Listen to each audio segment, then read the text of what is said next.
Welcome, everybody, to the Living While Leading podcast. My name is Sharon Ehrlich, and I'm the founder and CEO of Living While Leading, an executive coaching practice where I help high performing professional women build confidence, take control of their careers, and lead with impact. I'm also the host of the Living While Leading podcast. During my career, I had limited access to powerful female leaders, and this is still a challenge for many women. So I created this show, inviting thought leaders and top executives to share their experiences and wisdom with my community. I'm very pleased to announce that today I have Carol Cox with me. Carol Cox is the founder and CEO of Speaking Your Brand and host of the Speaking Your Brand podcast. Speaking Your Brand is a coaching and training company that works with high performing, purpose driven women entrepreneurs and professionals to create their signature talks and thought leadership platforms. Carol hosts a weekly 5-star rated Speaking Your Brand podcast, which I can fully endorse, and during election season serves as a political analyst on TV news. So that means you're going to be hella busy the next few months, aren't you, Indeed. Carol? Yes. Welcome to the podcast. Thank you so much, Sharon. It's a pleasure to be here. Well, would you like to add anything? I mean, that was a really short introduction. Is there something else that my audience needs to know about you? Well, I think like so many of us high performing women and the women that we are ourselves, the women that we work with, is that we tend to have a lot of different interests and a lot of different trajectories in our career. So I went to get a master's and a PhD in European history, then made a left turn into technology and software development, then another left turn into politics, and finally started Speaking Your Brand back in 2015, 2016. So I know that for those of you who may wonder, like, how do all these things tie together? How does my personal brand make sense? It does. It's finding those threads, and maybe we'll have a chance to dive into that a little bit today. Well, I think that's a really good place to start, Carol. I mean, your career was definitely not linear by any stretch of the imagination. So, can you talk a little bit about what led you to create Speaking Your Brand? Sure. So there's the logical, kind of rational, conscious side of why I created Speaking Your Brand, but then there's the kind of subconscious side that I didn't realize until about 5 years later. So the reason I started Speaking Your Brand back in 2015 is because I had run technology companies, I had been a software developer, and I just got burnt out. I got burnt out coding, and I really wanted to work with people. At the time, I was around a really great group of women entrepreneurs. So I started thinking, what can I do to help them? Where do I see that they need help? And it was around public speaking, finding their voice, using their voice, being bold with their thought leadership content. So that's why I created Speaking Your Brand. I'd always had enjoyed public speaking and creating presentations. People told me I was great at it. So it seemed like that logical, rational next step for a business. So that's the conscious part of it. But then there's Mhm. the subconscious part, which I didn't realize until I was delivering a keynote. This was the fall of 2021. So the first in-person speaking engagement since COVID had started the year prior. And I was standing there talking to the audience of women, talking to him about finding resistance in your purpose. So a lot of times in our careers or our businesses, we feel like, yes, we're on fire, we're living our purpose, but then some resistance comes up. Could be external from other people, it could be internal from within ourselves. Well, that happened to me in my stint in local politics, and we can talk a little bit about that story too. But as I was sharing that story in that keynote, all of a sudden, like that proverbial light bulb went off in my head, and I said out loud to the audience, "Oh, that's why I started Speaking Your Brand, because I needed that support network and community back when this situation had happened to me 10 years prior that I didn't have. And I ended up creating this to give that to other women. And I had not realized that consciously until that moment.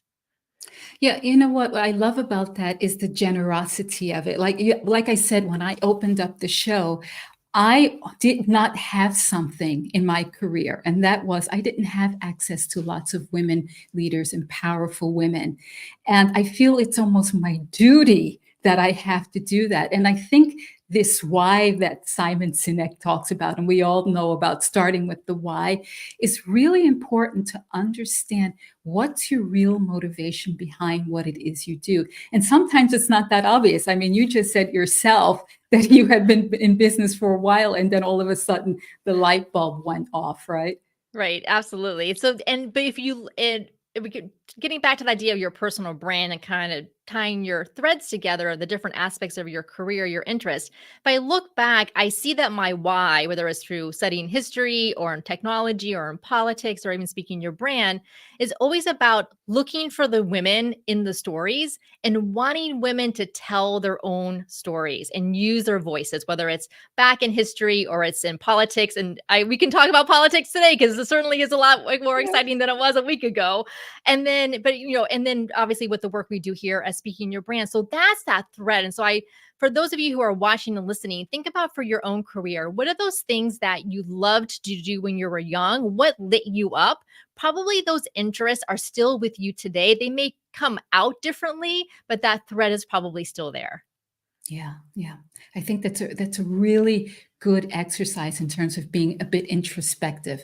But you know what? I spent a little bit of time going online and finding footage of you being interviewed on television. And so what I can say is this, is that you share your observations about the candidates with so much incredible confidence. Has it always been like that for you?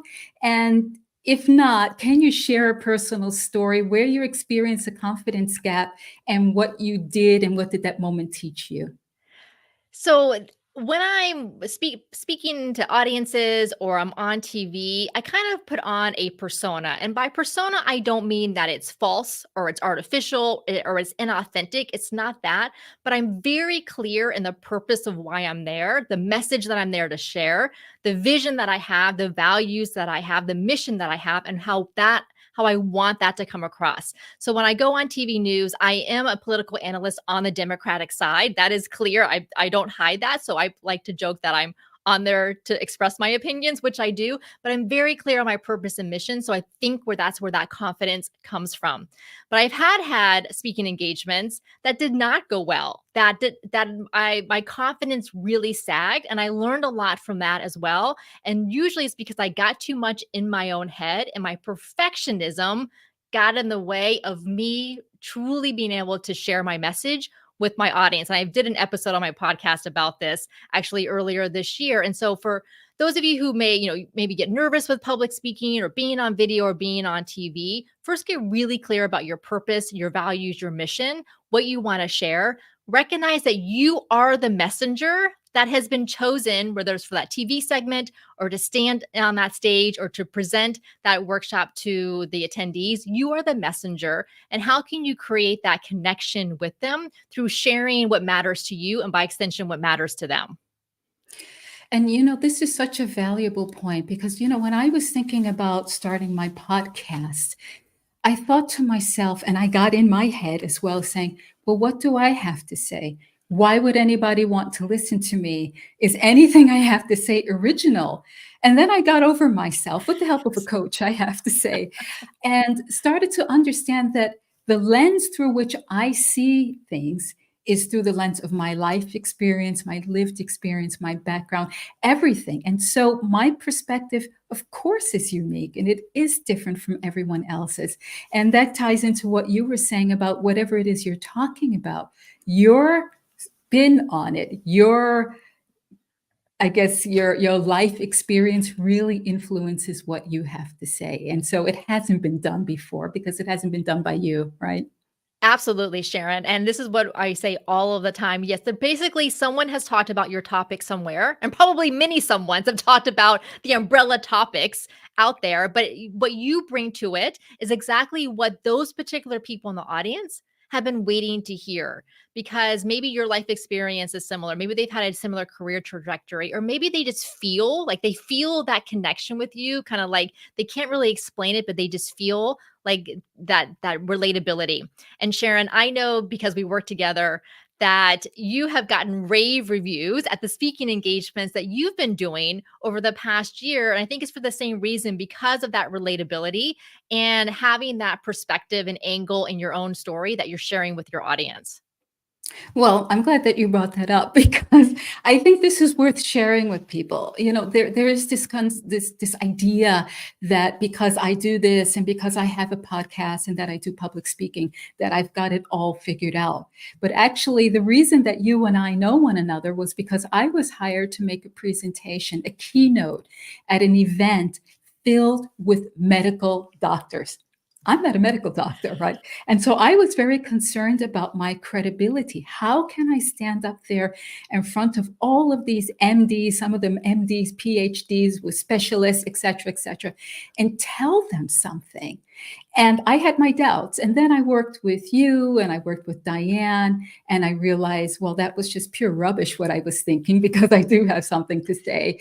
And then with the exercises that you put me through, I gained my confidence because I realized, oh, yeah, I have something to talk about. It's going to resonate with at least a handful of people in the audience.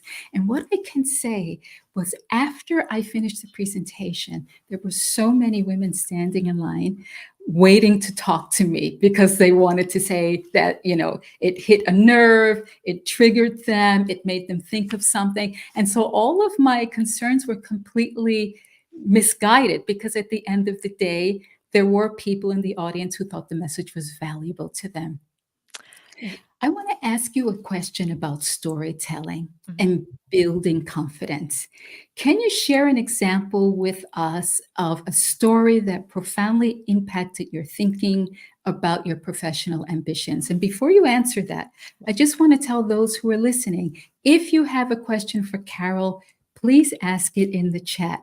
This is the one time that you get to speak to someone who is not only a professional at getting people prepared for TED Talks, but also somebody who is on television fairly regularly. And I think over the course of the next month, will probably be on TV every single day. So please, do you remember the question or should I repeat it? Yes, it's about professional ambitions and Yeah. a story about that. So I had mentioned earlier about this realization I had delivering that keynote about why I had started speaking your brand and this professional experience that had happened 10 years before. So I'll share a little bit about that because this is very much having to do with professional ambitions, confidence, and actually losing my voice and losing my confidence for a number of years. So back when I was around 30 years old, I became chairperson of my local Democratic Party. Now, I was the kind of girl in high school who loved politics, ran for student council, was on the speech and debate team, did Model United Nations in college. And I was the type of young, high achieving woman who thought, yes, I could be president one day. So I was very excited to get involved in local politics again in my late 20s and early 30s. And so I got involved as a volunteer and then was encouraged by a group of people to run for chairperson, which I did, and I got elected. And I was in my purpose. I loved it. We ran women for office that had never run before. We raised tens of thousands of dollars to support them. We did big fundraisers. We did get out the vote. I went on TV to talk about our candidates and to talk about our vision and our mission and our values. So everything was great until it wasn't. About a year and a half into my tenure as chair, all of a sudden, all those people who had supported me decided that they didn't quite like a woman, especially a young woman, especially a young, ambitious woman with that much of a public presence and a public voice. So even though this was an all volunteer position and I poured my heart and my soul and my time and my energy into it, they decided that they didn't like it. And I had to chair a meeting of the executive committee at this one summer, and I knew they were going to be there, and I knew they were not going to be nice. And essentially, they bullied me. And even though I would wanted to have seen myself as this type of strong woman who would have held my ground, who would have fought back, as I mentioned earlier, I didn't have that support system. They had been my support system, and I felt really alone, and I felt really vulnerable. So instead of fighting back, I just ended up finishing out my term, not running for reelection, and not running for Congress that had been talked about. And even though no one would have known anything was wrong with me in the years following, and I still did my technology business and still did public speaking, I knew within myself that I had lost this core sense of confidence and had lost my voice, my belief that my voice mattered. And it wasn't until about 7 years after that that I started to come back out of that when I found this group of women entrepreneurs and started to realize how much having that support system and learning from each other can make such a difference. So no, if this has ever happened to you, whether it's something that where you felt like you lost your voice for a month or a year or 7 years or longer, try to find that support system, whether it's through a coach like Sharon or through people in your local women in your local community, because that's how I believe that we build each other back up. Yeah, that's a tough story, and 7 years is a stretch there. It's really a stretch. Can you talk to me about a client success story where someone overcame this hesitation, maybe similar to what you experienced, and how did that transformation impact their career or their life? Yeah, so I have a few women who come to mind. So the first one is a woman that I worked with way back in 2017. I can't believe it's been over 7 years now. Her name is Tammy Lally. We worked together on her TEDx Orlando talk, which she delivered that year. And we worked so hard on that talk. She poured hours and hours into it. And it was a really vulnerable talk for her. It was about growing up, about her family. You can Google Tammy Lally TED Talk, and it's about money shame, and you can find it. Those 8 minutes that she stood on that TEDx stage and shared her story and shared her why and shared this idea of money shame not only transformed the people in that room who were there, and I was there, but the 2 million plus people who have now viewed her talk online. So not only has I believe she has literally saved lives around the world, but it has also transformed her business and her career. So her business has blossomed because of people finding out about the work that she does. She's written a book and she now commands very good speaking fees because of the incredible speaker that she is, but also because of her willingness to dig deep and to be vulnerable and to tie her personal story to that larger universal lesson. I saw that TED Talk, by the way, and it is really powerful because she reveals something about herself, which I think most people would not be willing to talk about, and that is the shame about money, not having money, not being responsible with money, and it must have been she really I'm sure she really had to dig deep to tell that story and be that vulnerable on the stage, but I could understand why that video has been viewed more than 2 million times because so many people can probably relate to that no matter what their background is or which country they live in, because it's just there is a lot of shame about it. We don't talk about money at all. Well, bravo to you to helping her transform her life, and that's a hell of a transformation that you just talked about. Well, finding your voice is a journey. I think you just described that with yourself. It's also been a journey for me. How can women begin to identify and embrace their unique voices personally and professionally? Because it's not only in the professional realm that many of us have to find our voices. Yes. And Sharon, so when you were talking earlier about the speaking engagement you had to deliver to those medical doctors, and you said, I'm not an MD, this is not my industry, this is not my area of expertise, but you still, then you recognize when you delivered that, how much people still valued and got so much out of your talk, even though you're not in the same expertise as them. And talk a lot on my podcast about this idea of the expert trap. And especially as women, because of especially our generation, we needed all the degrees, we needed the credentials, we needed that credibility to advance in our careers and our businesses. We needed those kind of like third party institutions to grant us that credibility. But the problem is that we got so stuck in the expert trap that we forgot about our personal stories and our personal journeys, and including that in the content, in the podcast interviews, in the presentations, in the speaking engagements that we're doing. And so for women out there, whether it's personally or professionally, you want to find your voice and use your voice, is tap in to those personal stories, whether it's someone like Tammy and money shame, whether it's me and that experience I had in local politics, Sharon, the stories that you have.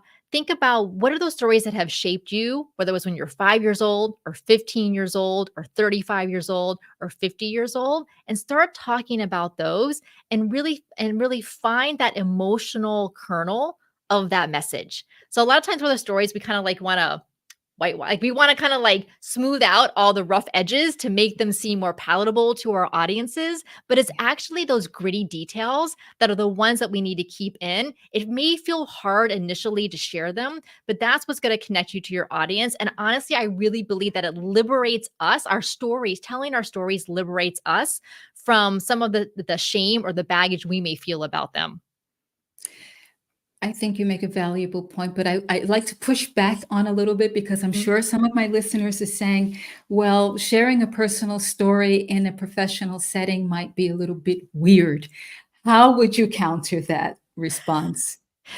So I would say, obviously there's the TMI, too much information. Your story still has to be in service of that particular audience. So you still need to understand what is appropriate for that audience, and also that audience has to have earned your vulnerability. Not every audience is the right audience for a particular story. So you have to judge what is appropriate for that audience. But find those audiences where you can share those stories with each other. They're out there somewhere. It may not be at your particular workplace or at the next industry association conference. Maybe there's a story in there about a professional failure or professional lesson that you learned. That could be appropriate. Maybe some other type of personal story may not. However, I will say this.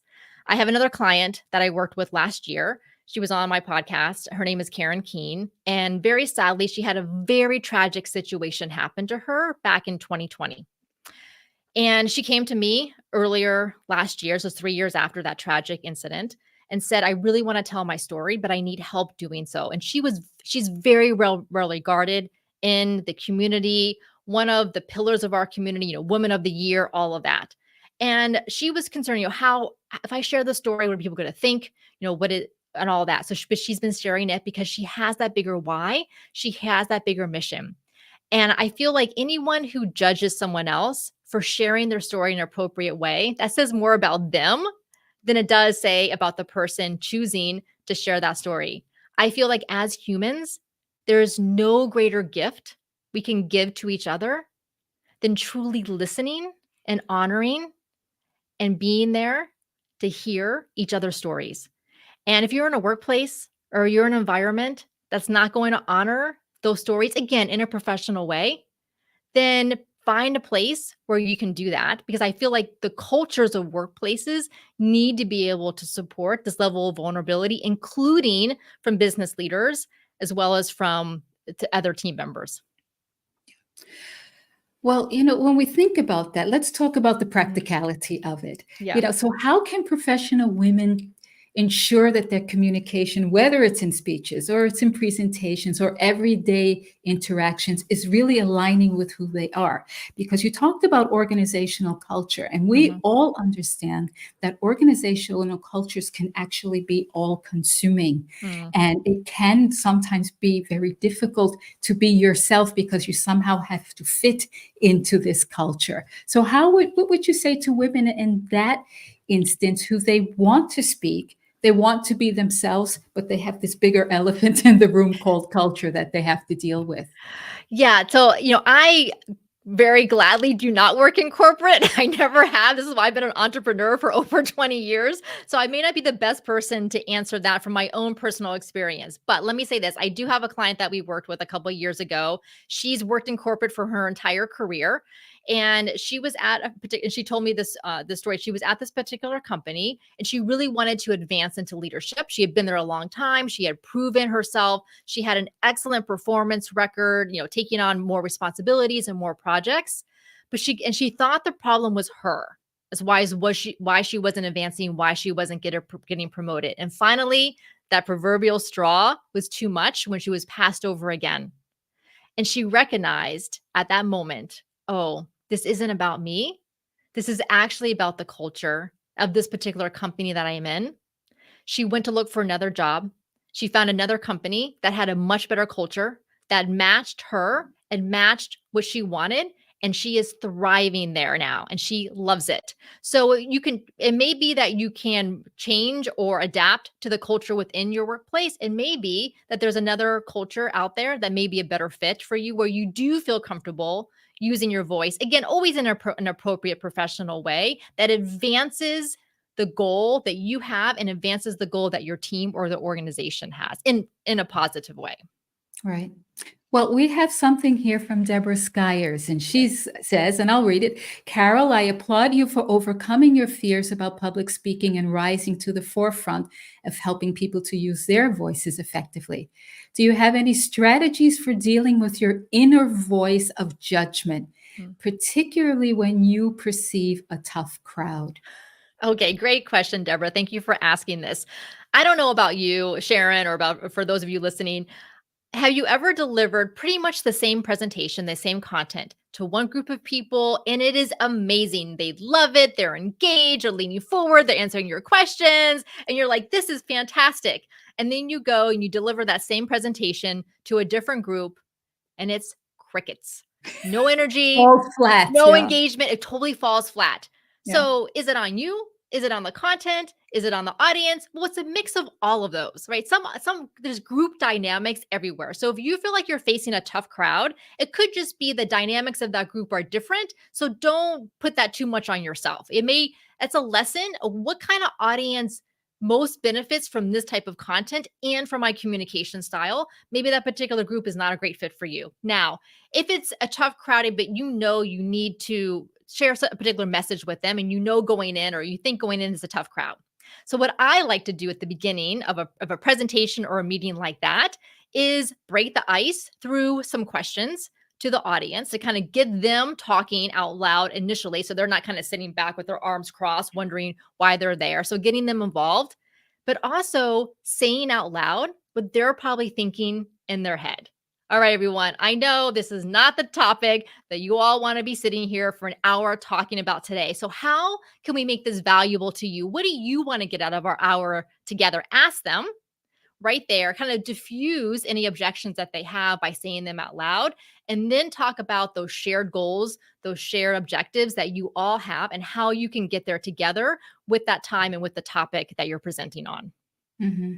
Yeah, I think this is a very interesting point and quite valuable. You have to be able to feel the room, right? One of the things I remember from my discussions with Diane Diaz, who works very closely with you, is being able to leverage and take advantage of any information you can get about your audience beforehand.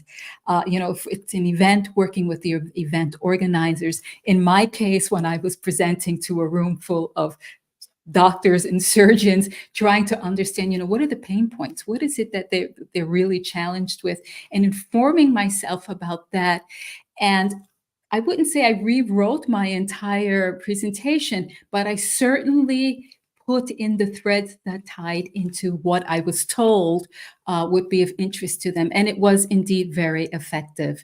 I think what you just said about asking a question before you start talking is probably for someone who has a bit more confidence in doing that, right? Because if someone throws something at you that you don't know how to deal with, it could turn out to be a sort of a deer in the headlights type of moment.